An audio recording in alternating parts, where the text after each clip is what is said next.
In this Nipplecast, 5 nutrition challenges that you need to overcome. Just like these biceps, gotta overcome the humps, those lovely man lumps. You know you want to, you know you want to, you know you want to. The sun is shining, the birds are chirping, the bacon is sizzling. Welcome to the Daily Swole. Test.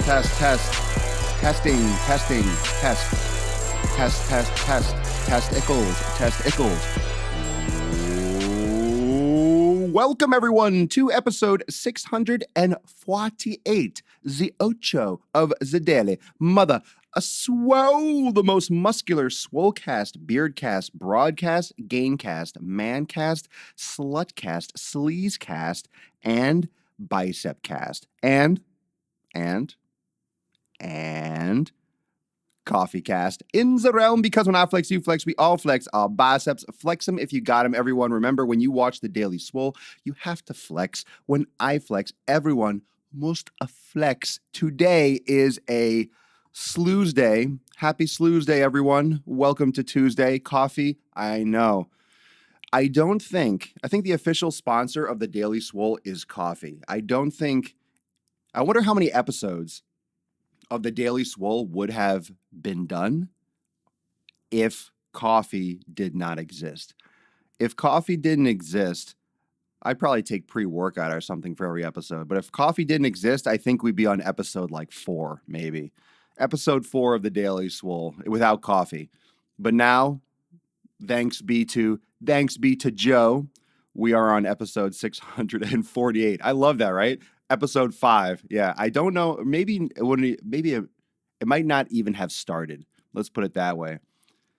Let's put it that way. I'm not sure if even we would have gotten going. But welcome live on Instagram, live on Facebook. Thanks for joining. Remember, both at Swolenormous. And if you want to catch up on all the episodes, you can watch them on YouTube and listen to the podcast on SoundCloud, iTunes, and Google Music. So you can catch the Swolecast. You can catch the Daily Swole anywhere. Type in Swolenormous, type in the Daily Swole, and I do share the swipe links on Snapchat at Swolenormous, and also my Instagram stories when I post the latest podcast when it goes live. So make sure you follow me on those accounts. That way you know the latest. And I'm really up to date with my Instagram stories. So if you're following me on Instagram, and if you're not, why wouldn't you? Make sure you're following me on Instagram stories. That way you get the latest and the greatest. Today's episode is nutrition-based, 5 nutrition challenges that you have to overcome. And it's the things that you don't normally think about.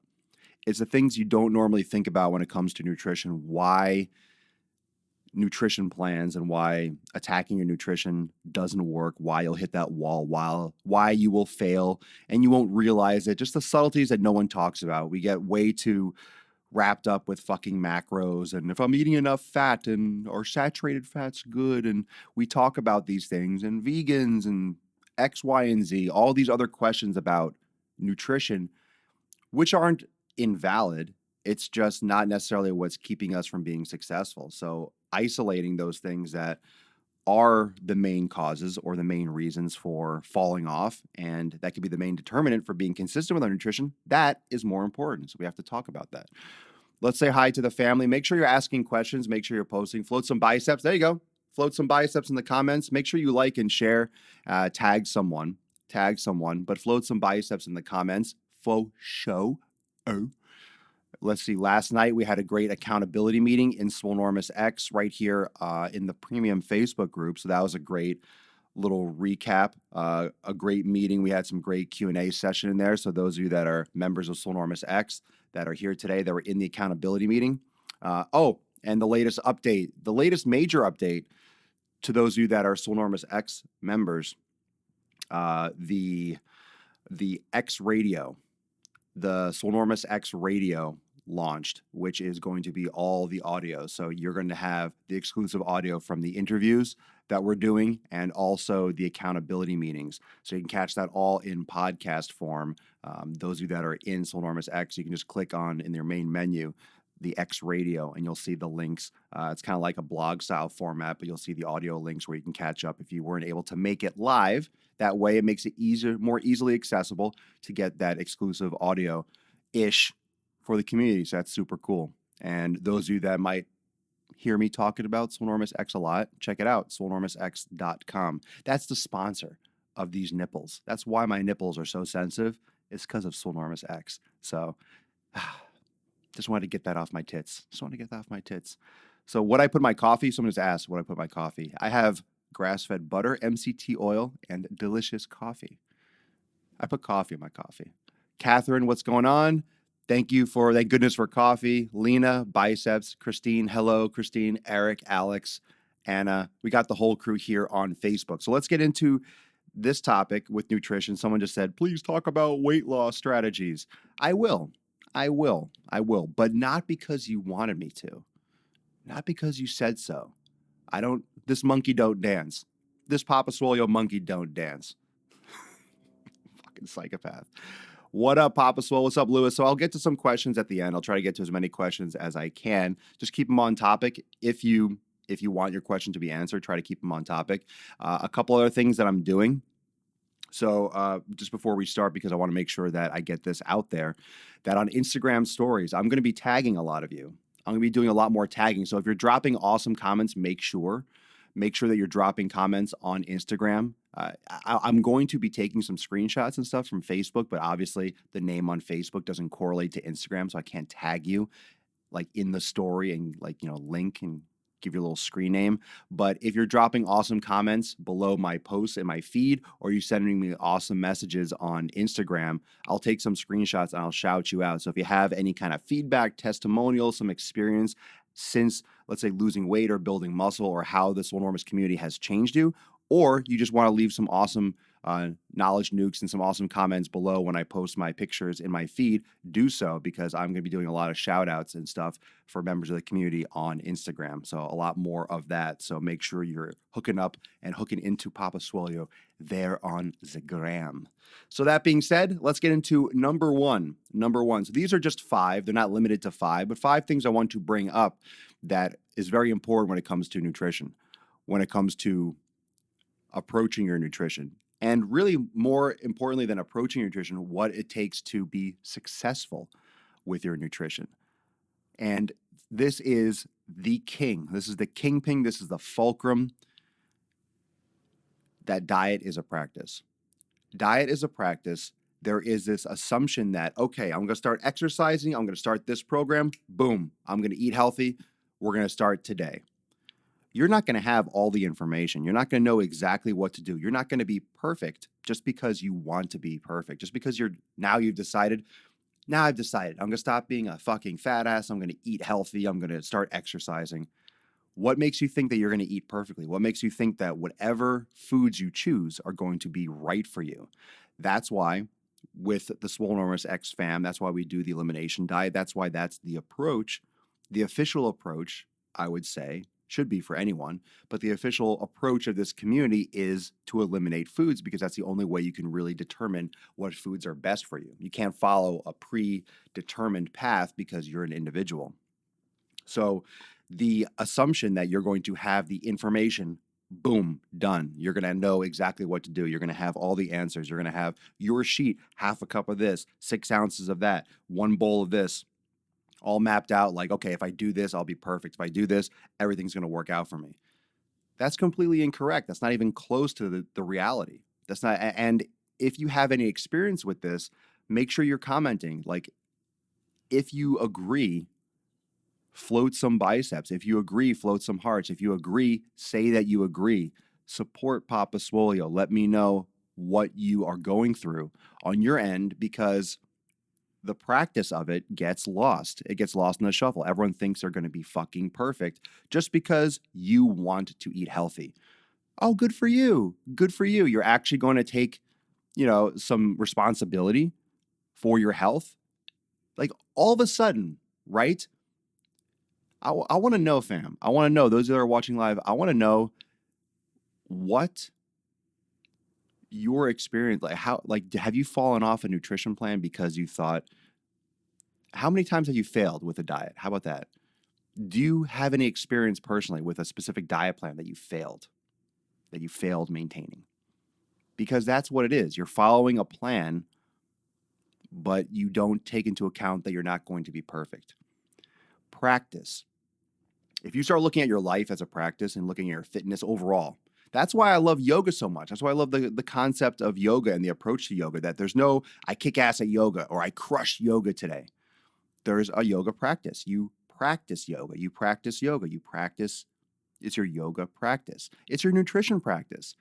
When you change that word, it's a very subtle word to change, but if you change your nutrition to, okay, it's a nutrition practice, it's my nutrition practice, then it has that underlying tone of, okay, it's not going to be perfect, but I'm going to get better if I try harder and I can tweak it. Because as you get older, your nutrition changes.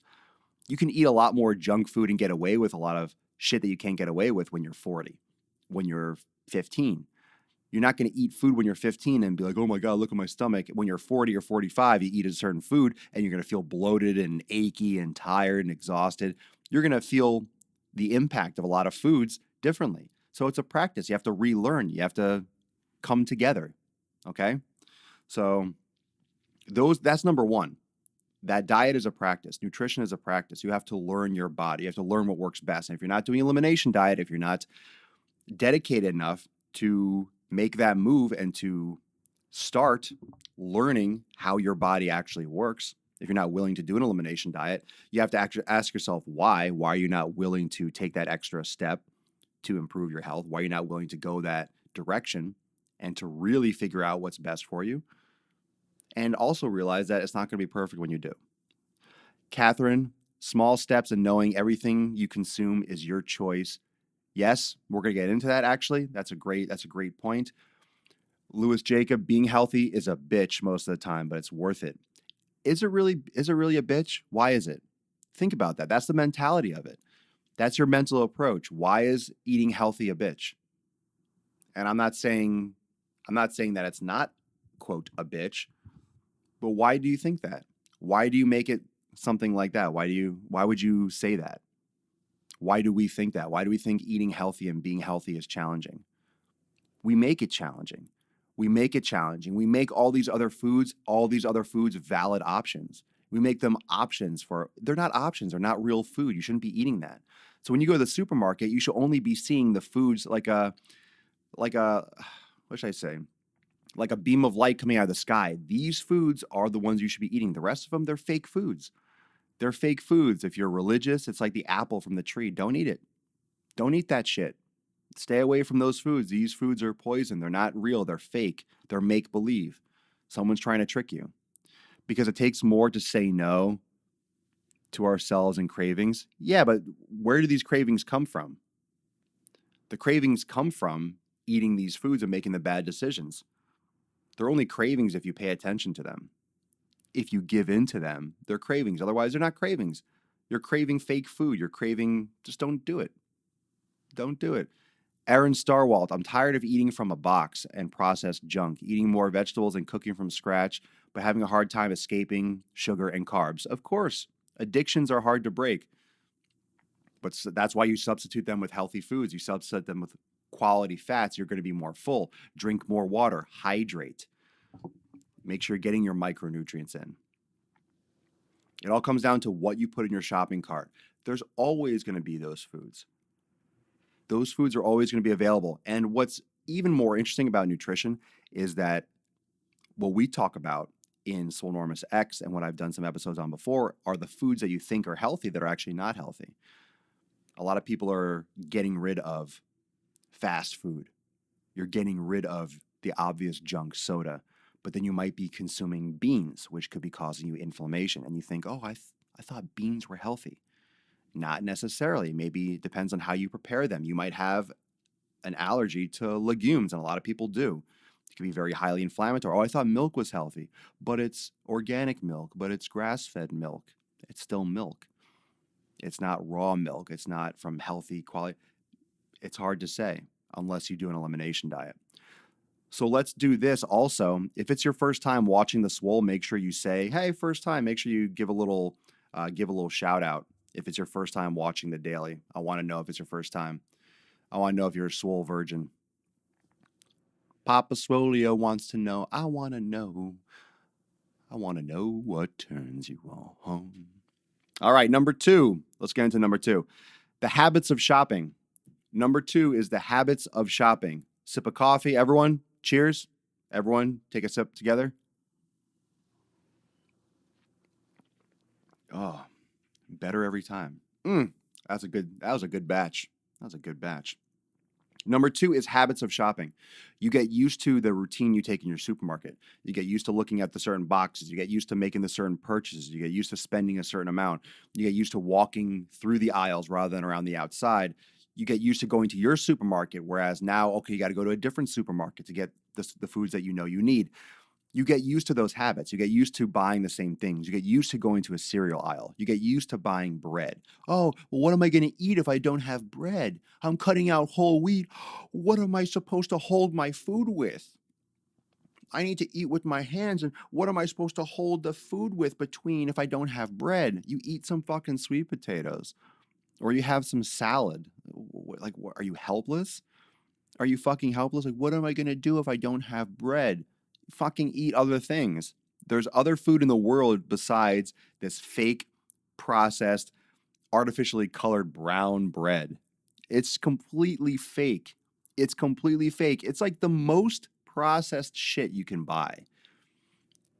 It's grains that we shouldn't be consuming, ground up, formulated, packed into these weird fucking loaf shapes, right? And sliced and then colored to make it look brown. It's the most processed food.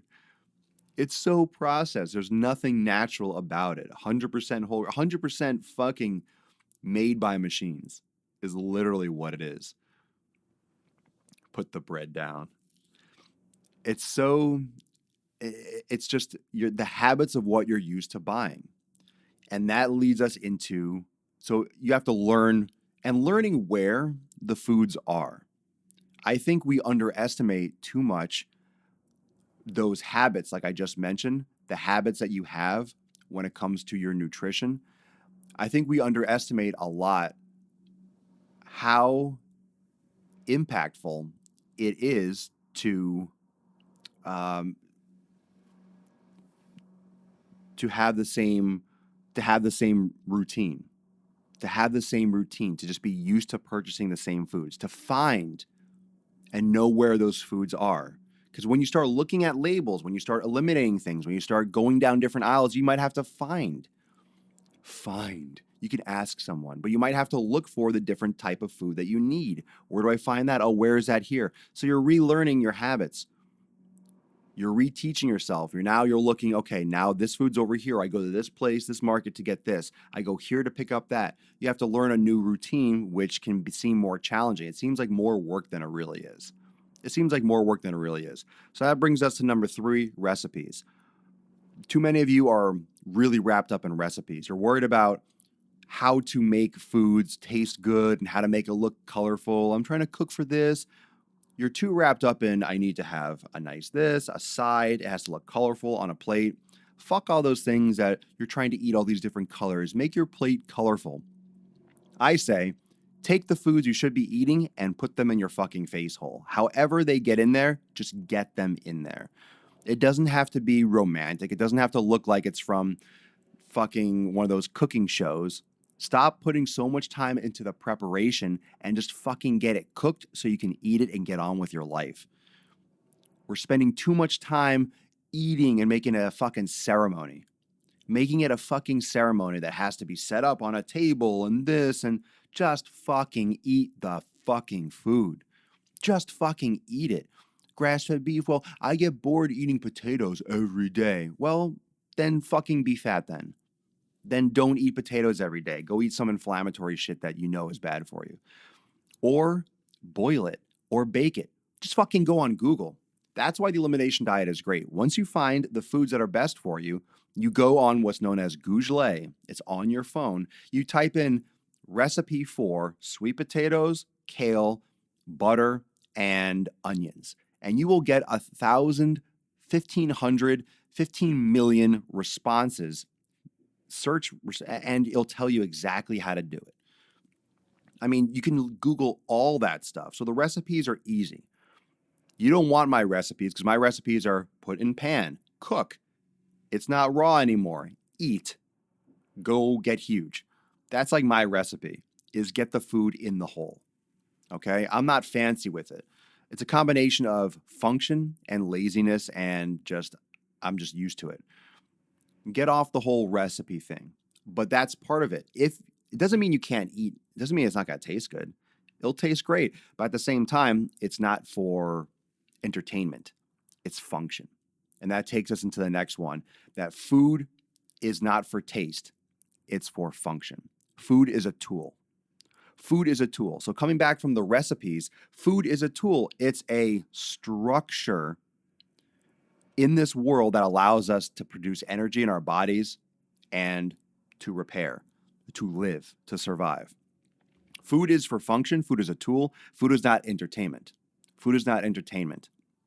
We, as a people, especially with the artificial foods now and the ability to process and make any flavor we fucking want, make chips taste like pizza, we're able to eat for pleasure, for instant pleasure.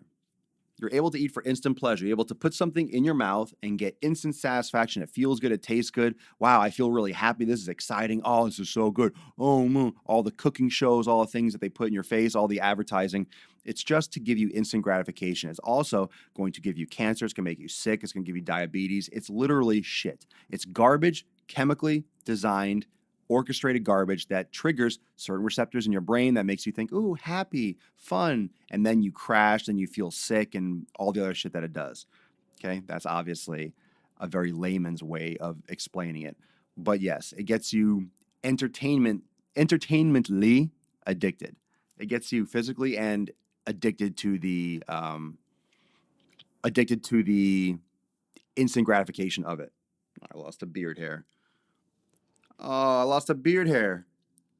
Dur, dur, dur. Dur, dur, dur. Oh, rest in peace, bro.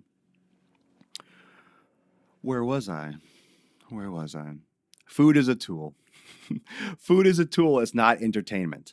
It's not entertainment. When you get food to a function and not entertainment, then you make better decisions. So the recipes, the taste, that function is number one. If you should be eating it, if it's the function, then fuck the flavor. If you know that this food is going to give you the best results and your body reacts well to it, it doesn't matter if it's going to be an orgasm in your mouth. You don't need that. You don't need that. That's not leading you. And good food doesn't taste bad. Your taste buds are just so blasted with artificial flavors. You don't even realize what tastes good or bad anymore. You really have to reset. You have to completely reset. Next one is texture. Number 4 is texture. How a food you've lost all sense of texture. Crunchy foods like celery or natural foods have been replaced by chips and hard candies. This goes in line with what we just talked about, but it's still a part of this whole nutrition overhaul that you have to reset what your body is used to consuming. A lot of things like cavities, the acidic foods you're eating, the sugar content. You're not going to have that when you're eating high fatty foods. You're not going to get the same amount of cavities when you're eating, foods with higher quality fat content that doesn't eat away the enamel at your teeth. We're not drinking soda with the acids that are eating away at the gums and the enamel, like the phosphoric acid that's leaching. In Coca-Cola, that leaches calcium from the bones. So ladies, if you're drinking Diet Coke and colas, it's fucking giving you osteoporosis, essentially. It's fucking literally breaking down your bones. And I talked about this yesterday about how I prepare my bone broth. When I put the water and the bones in the crock pot, I put a little apple cider vinegar because it's an acid and it breaks down the minerals in the bones, so it leaches into the broth, so you get more out of your broth. So you want to put a couple tablespoons of apple cider vinegar in your broth. What do you think these acids do when you drink them? They break down your body, they break down your gums and your teeth, and they wear down the enamel, and then it causes cavities. It causes holes where bacteria can fucking latch into and start growing and then cause pain and blah, blah, blah. So you start eliminating the bad foods and you start eating for function. You eat the food. And it's just like your car.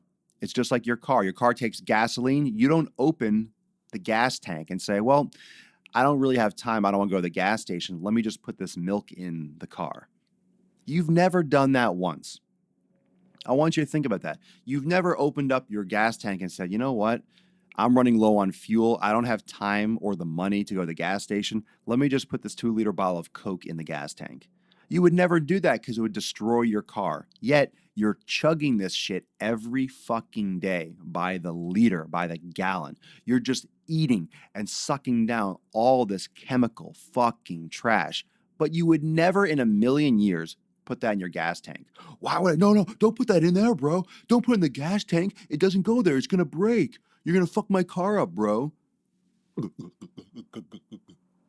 you fucking chug it. Granted, putting water in your gas tank is not a good idea either, but you get the idea. You get the idea. On the whole, that analogy is perfect. But don't put water in your gas tank either. Well, if it's healthy for a human, Papa Swole said. Yeah, you just without second thought, you drink it, but you would never put it in your car. Think about that.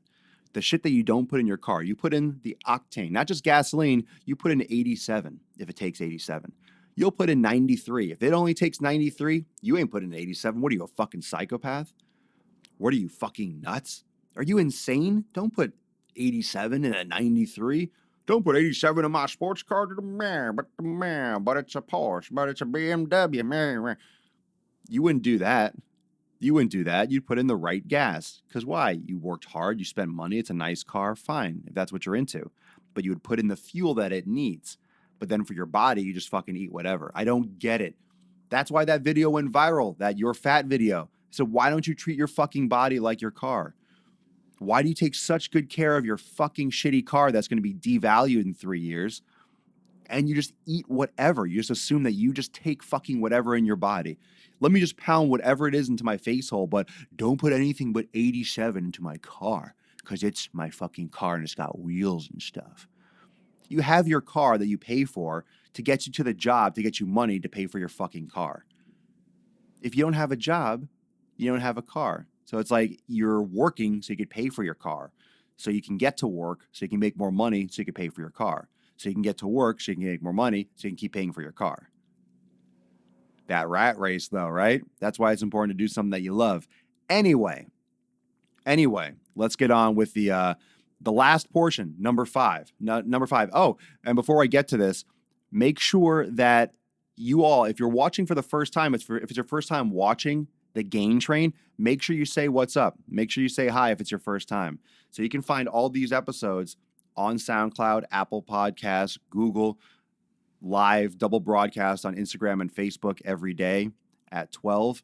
So always trying to do a double live. Always trying to do a double live broadcast. Always trying to be in both, but at least always on Facebook. At least always on Facebook. If I could always only go live once, I'll go live on Facebook, but live every day. And you can catch the podcast and catch up. So those of you that are just joining, excuse me, obviously it's episode 648. So that's a lot of episodes. So if it's your first time, there's a lot more to catch up on so you can listen to the podcast. Okay, so number 5, my numero cinco, my 5 is inflammation. Number 5 is inflammation, one of the challenges to overcome with nutrition. And I've talked about this, kind of like an underlying theme for all the other ones, is the inflammation. So the reason why that elimination diet is so important is to reduce the inflammation. And this is the challenge. It's to undo your way of thinking about nutrition. It's to undo your way of thinking about counting calories. It's to undo your way of how you look at your food, how you look at macronutrients. So how I want to explain this is the whole, okay, let me have 100-calorie cookie. You might have a cookie that's 100 calories. You might eat a cookie that's 100 calories. And you say, well, that fits my macros, that fits my caloric intake. I'm still under my intake for the day, 200 calories, so I can have 2 of these 100-calorie cookies. Okay, so you eat your 2 cookies, right? First off, every time you put food in your mouth, you should be thinking, how is this helping me? Not how is this hurting me, not is this good for me? How is this helping me? Is it helping you? Okay, and if it's not helping you, you have to severely analyze and think about, okay, why am I consuming it? So is that food helping you? So 200-calorie cookies. So it's not helping you. It's literally just, poison cookie. It's literally just an excuse. All right. So it's So it's poison. So you're drinking poison, eating poison.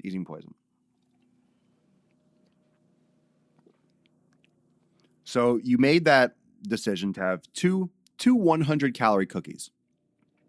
And you figure because it doesn't break this numerical limit that it's okay. That's fine because it's only 200 calories. But what about the inflammation, the issues that those two cookies caused?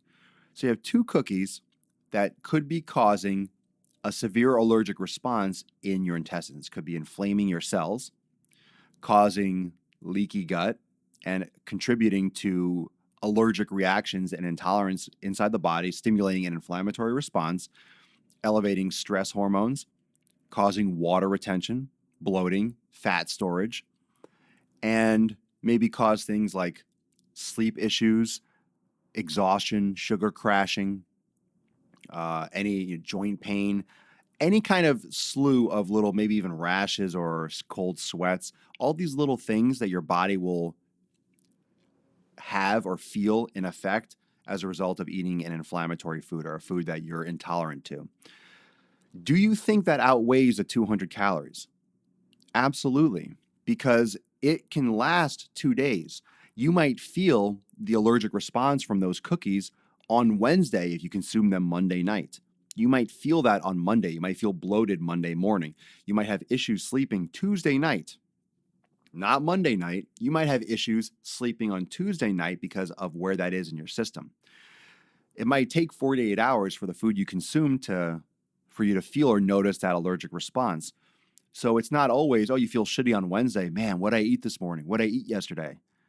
You might completely forget that it could be what you ate Monday night, Monday morning. So that response and that chain reaction is going to do a lot more damage than just the 200 calories you consumed.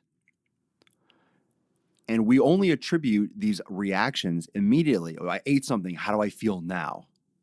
Well, what you just ate, just because it's not in front of your face anymore, just because you swallowed it, doesn't mean it's taking action inside your body. It goes in your stomach. It gets churned around. It sits there. That's why you got to chew your food. The acids break it down. It slowly leaks into the intestines. The intestines, it bounces around the walls. The little cilia and the stuff and the little freaking folds in the intestinal walls. It bounces around. It gets absorbed in the cells. It hits and makes contact with other cells. It hits receptors and gets absorbed and through the cell. It has to get broken down like microscopically. It takes time. It takes hours. It takes days sometimes. Everything has different. Obviously, if it's a liquid, it's going to get through quicker. But there's a reason why you're going to have to observe these things for multiple days after when you do the elimination diet. That the inflammation is going to cause much more than those 200 calories. I just think it's very, very important to get off this counting shit, because if you're eating the wrong shit, I don't care if it's 100 calories or 200 calories, you're eating the wrong shit. It's going to fuck you up. You're eating the wrong stuff. It's going to fuck you up. It's going to fuck you up. You're eating the wrong things. It's going to jack you up. It's going to jack you up far beyond the 200 calories.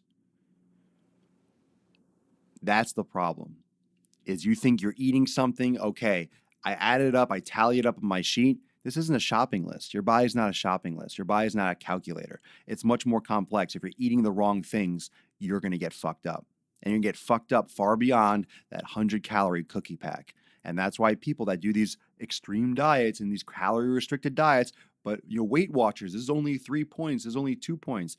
That's why these people have fucking rebounds and they gain tons of weight back and it doesn't stick, or they don't lose weight and they struggle. And they always you have to literally follow your life and follow yourself around with a fucking calculator, measuring and weighing and counting. Fuck that shit. You follow my method and my approach, you don't have to count a fucking thing. I guarantee it. You don't have to count shit. And if you ever do want to count shit, it's super easy because you just eat a little bit less. You just observe and like, okay, I'll cut back a little bit. But you try overeating. You try overeating like pastured eggs with sweet potatoes and kale and salads. Like try overeating that stuff. Really, try overeating that stuff. Try eating too much. Fucking try it. Try eating too much of healthy food. It's so hard. It's so hard. Michael Bastian on Facebook. You get the calories in versus calories out crowd, some of whom think that it's only about the numbers, not what makes up the numbers. Well, that's what we're taught. It's very easy. It's very easy to sell numbers. It's very easy to sell numbers. LT, I don't even know, LT, FFT, keto gave me anxiety and palpitations. I have a question for you. How long did you do, quote, keto for, and what did you consider ketosis?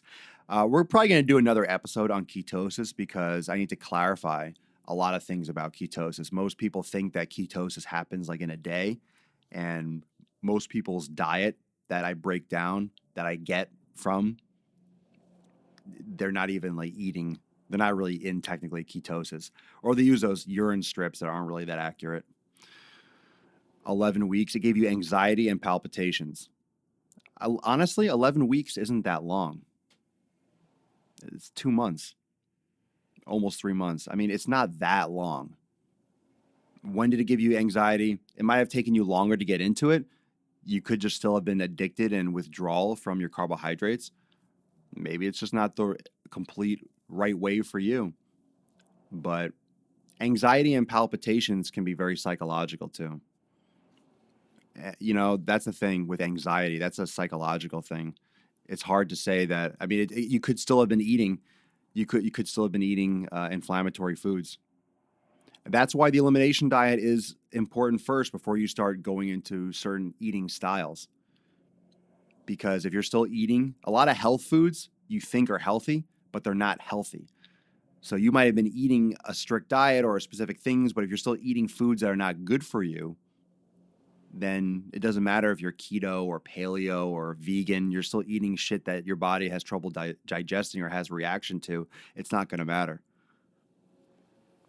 Oh, results are very different with other people. Ketosis is extremely successful, but it depends on what you're eating. Like I don't know all the details with exactly. But if you do an elimination diet first and you really cut things down, then you can find out what foods are best, and then you can amplify the ones and do keto or do those things. So it depends. It depends, but you have to. But at least you tried it, and at least it was 11 months. I don't know all the details again, but it's hard to say. It's hard to say. And just for the record, we think of 11 months, or not 11 months, 11 weeks. Okay, it's almost 3 months. That's really not that long. It's really not that long. It's under 3 months.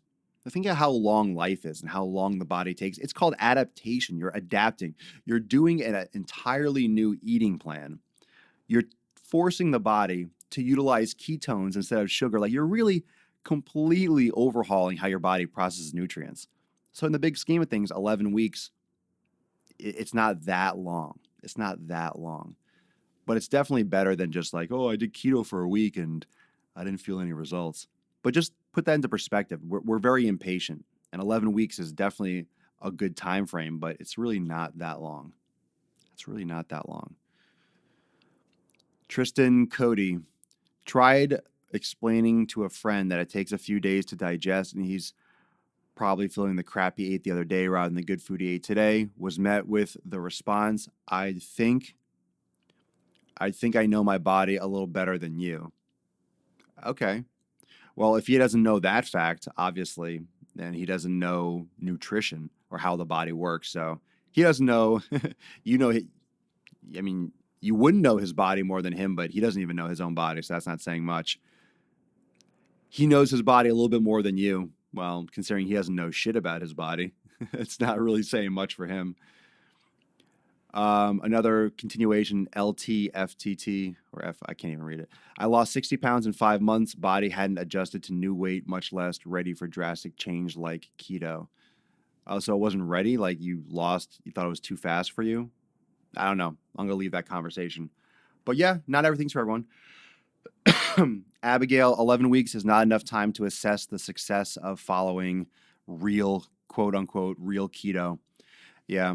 I think we jump to conclusions too much with nutrition. We expect too fast of a response.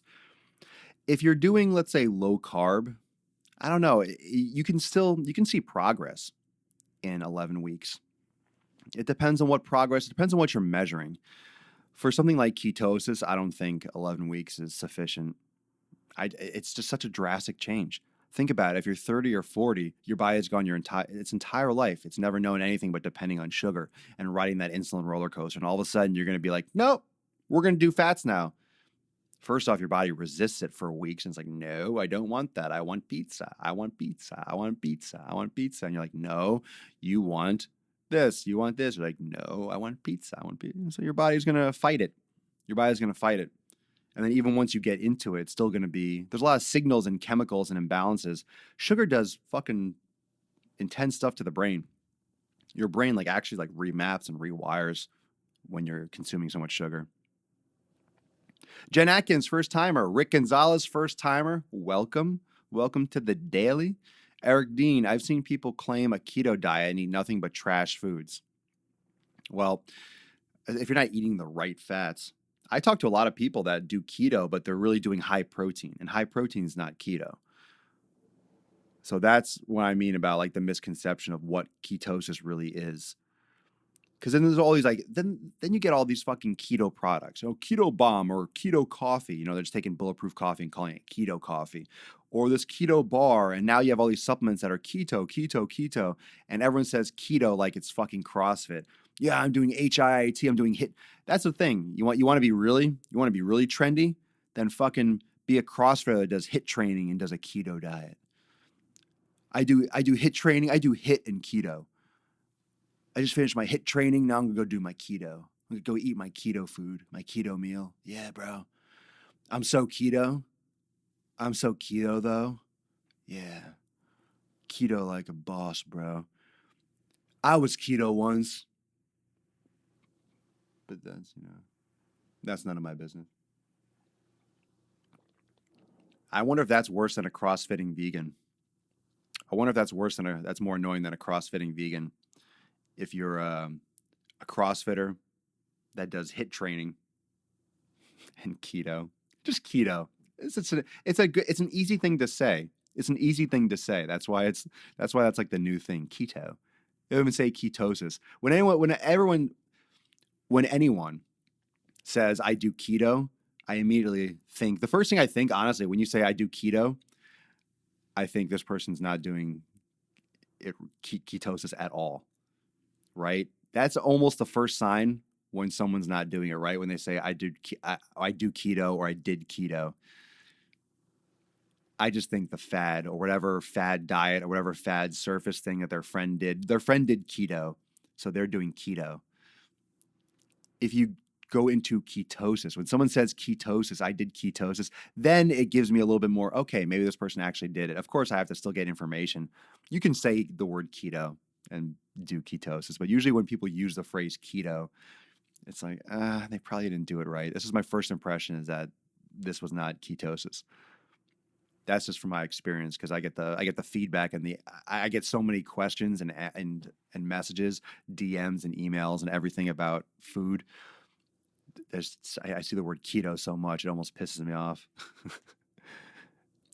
John Llewellyn, Papa speaks the hard, cold, brutal truth. Choose, fix the food, body, mind. It's what you implement and teach. My family knows we are having Swole tacos, beef on lettuce, boats, goat cheese, good stuff. Hell yeah. Filter as needed, but it's true. Love it. Let's see. Vegan keto. Oh my God, vegan keto. I think a vegan keto is just coconut oil and olive oil. I think that's what it means to be a vegan keto. You're only eating coconuts and olives. I think that's the only thing you can eat when you're a vegan. If you're a vegan keto, you're dead. You're dead. You can't be a vegan keto.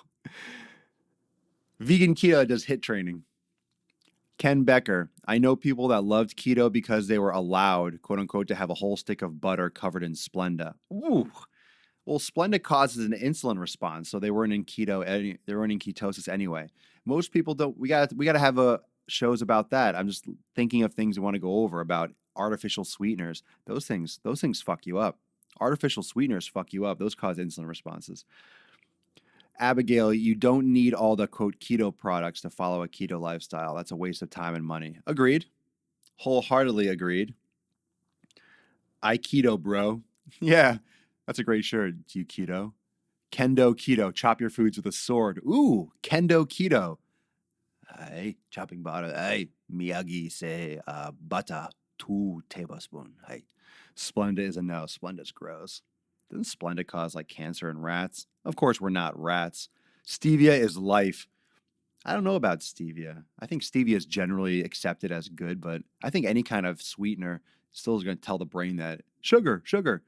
I think you really have to break from that sugar craving and that sugar addiction before you start playing with artificial stuff because it's still going to have that same neural pathway and triggering in the brain. Because when you taste sweet, even though it's not necessarily sugar, your body is going to have a response that says, oh, there's something sweet. Let's do the sweet stuff. Let's do the sweet reaction. How do we get your nutrition plan? My nutrition plan, my nutrition plan is the anti-plan. Papa Swolio is the anti-diet. We don't do diets. We don't do diets. I mean, of course, diet means way of eating. If you want to go back to the Greek, I believe it is. But we do elimination. We do the elimination process. Your eating style, what you choose to do after, that's going to be trial and error, but we do the elimination diet, the elimination approach. Elimination approach. But I'm almost done with my whole nutrition ebook. So that's going to be sweet when I release that. Lewis Jacobs, Swolio promotes the elimination diet, but he has his Swolenormous X program. The Swolenormous X platform is all my programs and videos, just to clarify. It's not just a program.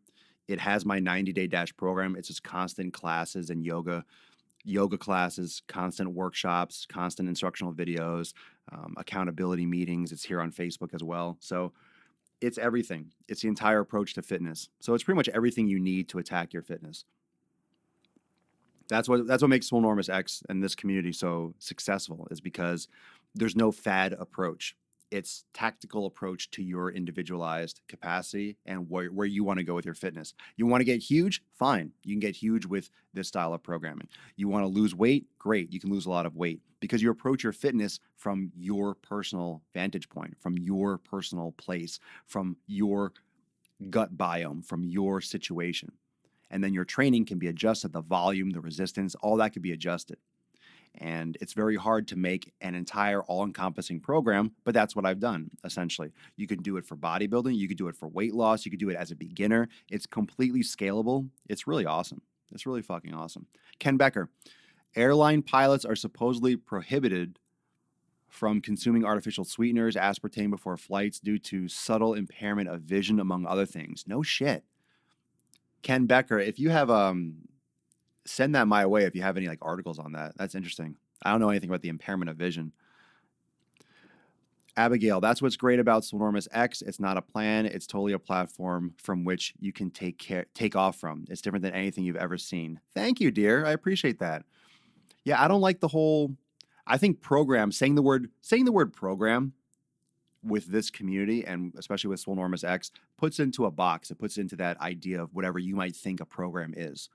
So it's much more than it's all programmed. Like you know what to do on each day. You have the videos and everything, but it's much more than just, okay, here's because I like this. The reason why I clarify this so much is because when you talk about the fitness industry and people that have online programs, they usually, oh, it's a PDF. They send you a program. They send you a diet plan. They send you a PDF and then you look at, okay, and it's very black and white. This is an entire multimedia platform where there's constant videos and it's just learning your body. It's just so different. It's so different. So I really feel like even when I explain it like this, I'm still not getting it all across. It's very hard to explain because it's different than what's being pushed out there. Sarah Priestley, I hate when people say I'm keto-ish. You either are or you aren't. It's like being half pregnant, right? Either you're pregnant, you got a bun in the oven, or you don't. You're pregnant or you're not. You're in ketosis or you're not in ketosis.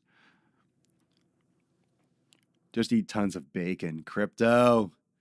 What's your thoughts on sugar alcohols such as xylitol? I try to stay away from all that stuff.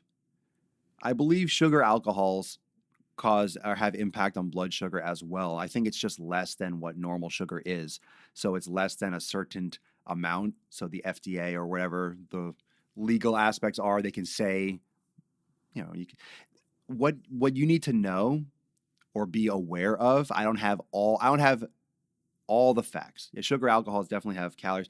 I I don't have all the latest rulings. Like I don't read the fine print fucking on like all these FDA documents, but there are a lot of reasons why you'll look on some nutritional labels and there'll be a lot of detail, all the breakdowns underneath. And sometimes there'll be more vague.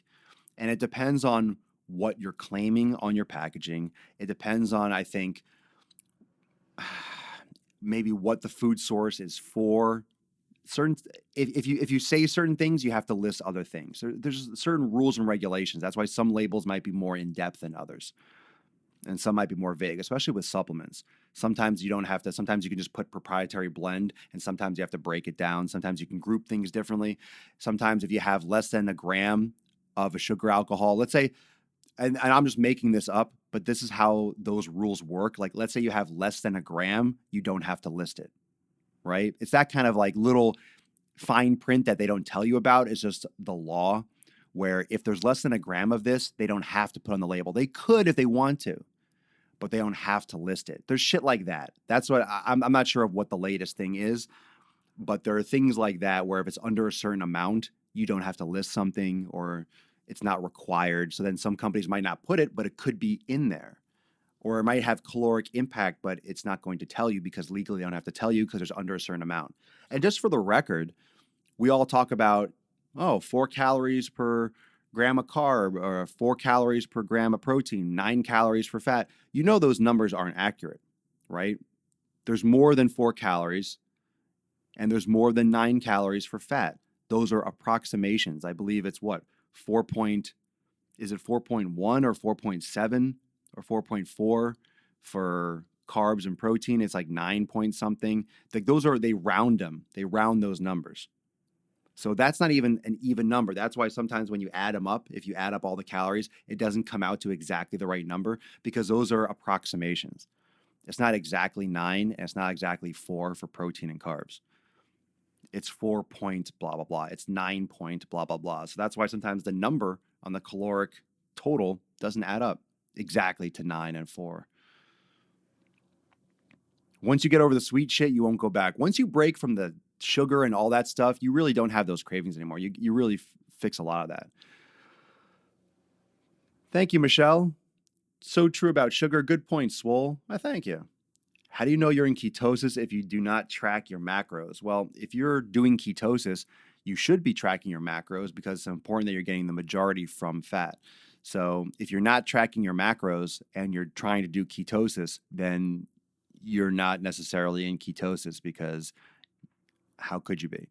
Ketosis means you're giving your body such an overload of fat in proportion to the available carbohydrates, the net carbohydrates, the usable, not the fibrous carbs, the usable net impact carbohydrates. That's why vegetables are recommended on the ketosis lifestyle. So you're pretty much putting your body in a situation where there aren't available usable carbs and your body has to switch gears and use other usable or other prevalent forms of energy. So your body starts using fats for that's a great way to tap into those fat stores that you can't access because your insulin is too active. You're consuming too much sugar. So the love handles you can never get rid of, or I'm just hit this plateau. I can't lose weight, this, that, and the other. Your body's holding on to fat because if it doesn't have sugar present on its roller coaster, it thinks it's starving. So when you go into ketosis, you can tap into these other stores because it forces your body into a corner in order to survive. God, this mustache is itching my nose. Mike, it's a lifestyle. It's a guide to do this forever. Starting at the basics to advanced is the best guide I've ever seen, and I'm a part of Swolenormous X. Thanks, Mike. What the hell is keto paleo? Can't be both. Are you asking me? Is that a thing? Are people saying, oh, Jesus Christ. Are people saying keto paleo? Are people saying that? Is that like a thing? Or are you just asking if there is something that's called keto paleo? I don't even want to know, really. I don't really want to know. I do, but I don't. There's no such thing as keto paleo. There is no such thing. That's completely made up. What the hell is keto paleo? Nothing. It's exactly what it is. It's exactly what it sounds like. Bullshit. Abigail, erythritol has calories, have a smaller impact on insulin. Stevia in reasonable amounts doesn't elicit an insulin response. Even some of those things like mannitol and those artificial sugar alcohols, I think they cause like diarrhea, like in babies and shit. Those are like laxatives and stuff. Like all those artificial things. It's artificial for a reason. But stevia is extracted naturally from a plant. So, you know, I just don't think stevia has had any like negative side effects and shit. Like, you know, as long as, yeah, if you're not eating it not pouring fucking, and we're talking natural, real stevia, not Truvia or, you know, or some of those, you know, packaged or processed stevia things. I actually don't know if Truvia is one of those. I just know the title or the name of it.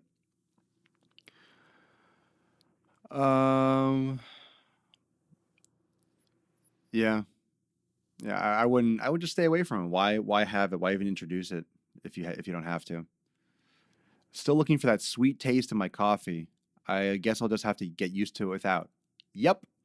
But if you have like the bulletproof coffee, it really helps. The butter and the oil, healthy fats, and you're getting energy, and it really makes it like a latte. If you need to, you can also actually blend it. You get some real organic, unrefined coconut, like Dr. Bronner's or something like that, coconut oil, and then your coffee will kind of taste sweet. It'll taste like coconut, more coconut flavor. Or put some cocoa in there, some natural cocoa or vanilla extract. Get some vanilla, get some sweetness. Stevia has been linked to anxiety because of brain and gastrointestinal confusion. Yeah, I mean, there's linked. That's the thing with these studies: linked, correlated, associated with. All these words for we don't fucking know. Maybe that's like the medical. When you step back and you realize no one fucking knows. Like we observe some things, but we don't fucking know. When you look at the next guy and you think, oh, well, he probably knows because he's a scientist. He doesn't know either. That's why he's a scientist, because he's testing shit. He doesn't know. When you start realizing that everyone's the same person that likes to fucking drink on the weekend and go party and sit on the couch and watch TV and scratch their balls, these are the same these scientists do it too. The scientists can't wait to fucking get out of the lab and go have a beer and go home and watch fucking, you know, Netflix. And these are the ones that we're resting all our hopes on. Like, should I be eating this? Is this going to be good for me? Is this the answer? And they're like, fuck if I know. It's almost 5. I'm out. I'll come back tomorrow and check it. You know, I mean, how much stock do they have? And that's one. And here's the thing: that's one study or one piece of information. When you find out something like that, you see a study, for example. When you see a study, for example, that says, let's say there's a study that says, let's say stevia has been linked, right, because to anxiety. That's literally equate that study to being one piece or one observation correlation, one piece of like 100,000 piece puzzle. That's one direction to follow, but then it also comes down to, you know, who's going to fund those studies moving forward and who's going to take that to the next level. So good shit. Good dropping some sick fucking nukes. So those are the 5 things. Let's just recap that. I know it's a long episode, great Q&A. The 5 challenges to overcome with your nutrition. The first off, to start everything, is diet as a practice. So number 1 was, so you have to get better. You have to practice, get better, and, you know, to keep on improving. Number 1 is habits of shopping. You got to break your habits of shopping. 2, recipes. That's another challenge that people fucking get that they get distracted with. 3 is taste. 4 is texture, and 5 is inflammation. So these are 5 challenges and things that people get distracted with and lose focus on in one way or the other. So if you missed it, go back and check out this episode because I broke down each one and the context. So those things by itself are okay, but you're not going to understand exactly until you go back and check out the episode for the context. So Instagram and Facebook, of course, but if you want to catch the full episode, the full HD episode, that's going to be on YouTube and Facebook, and also the podcast, SoundCloud, iTunes, and Google.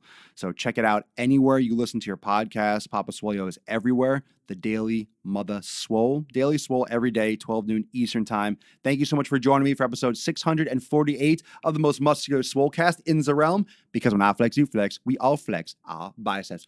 Oh, oh, oh. Peace, McGee's fam. Deuce Magoose. Papa Swolio. Out.